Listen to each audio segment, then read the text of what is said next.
ఎన్టీఆర్ జిల్లా నందిగామ నియోజకవర్గం YCP MLA అభ్యర్థి మొండితోక జగన్మోహన్ రావు ఎన్నికల ప్రచారంలో దూసుకుపోతున్నారు. ప్రచారంతో గ్రామ ప్రజలు హారతులతో నృత్యాలతో స్వాగతం పలుకుతున్నారు. పేదవాడికి సంక్షేమం అంటే ఏంటో రుచి చూపించి వారి ఇంటి ముందుకే సంక్షేమ పథకాలు అందించిన ఘనత వైసీపీ పార్టీకే దక్కుతుందని ఆయన ధీమా వ్యక్తం చేశారు. గత ప్రభుత్వం మాదిరిగా పథకాల కోసం ఎవరింటికి వెళ్లి చేతులు కట్టుకోవాల్సిన పని లేదని, సచివాలయ వ్యవస్థ ద్వారా నేరుగా తమ బ్యాంకు ఖాతాల్లో జమ అవుతాయన్నారు. విద్యకు వైద్యానికి ప్రాధాన్యత ఇస్తున్న ఘనత వైసీపీకే దక్కుతుందన్నారు.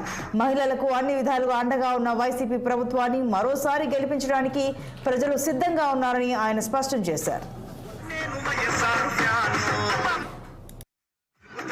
పథకం రావాలన్నా, ప్రభుత్వానికి సంబంధించింది ఏ పని కావాలన్నా చేతులు కట్టుకుని నిలబడే పరిస్థితి నుంచి ఎక్కడ చేశాడు, మన ఇంటి దగ్గర తీసుకొచ్చాడు. అర్థమైంది కదా? మీ గ్రామంలో మీ స్కూల్ చూసుకోండి, మీ సెక్రటరేట్ చూడండి, లేదా ఐదువరంలో చూడండి హై స్కూల్ ఎట్లయింది, అక్కడ ఏమేం కట్టారు, ఎలా చేశారు, గుడి కట్టారా లేదా, బడి కట్టారా లేదా, ఏమేం కట్టారు, ఎలా చేశారు, ఇవన్నీ కూడా మీరు చూశారు. మన ఊర్లో కూడా కడితే స్కూలు కాదది, ఆ స్థలం పంచాయతీ స్థలం.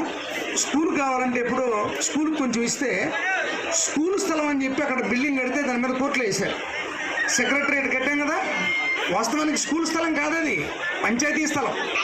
పంచాయతీ స్థలానికి ఆ రోజున స్కూల్కి స్థలం లేకపోతే పంచాయతీ స్థలం ఇచ్చింది స్కూల్కి. కానీ ఏం చేశారు, అది స్కూల్ స్థలం అని సెక్రటరేట్ కడితే కోర్టులో కేసు వేశారు.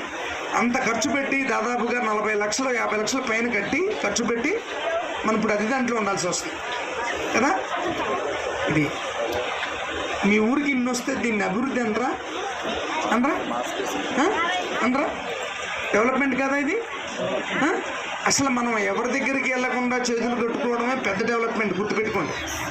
ఎవరి దగ్గరికి వెళ్ళకుండా చేతులు కట్టుకోకుండా ఉండడమే చాలా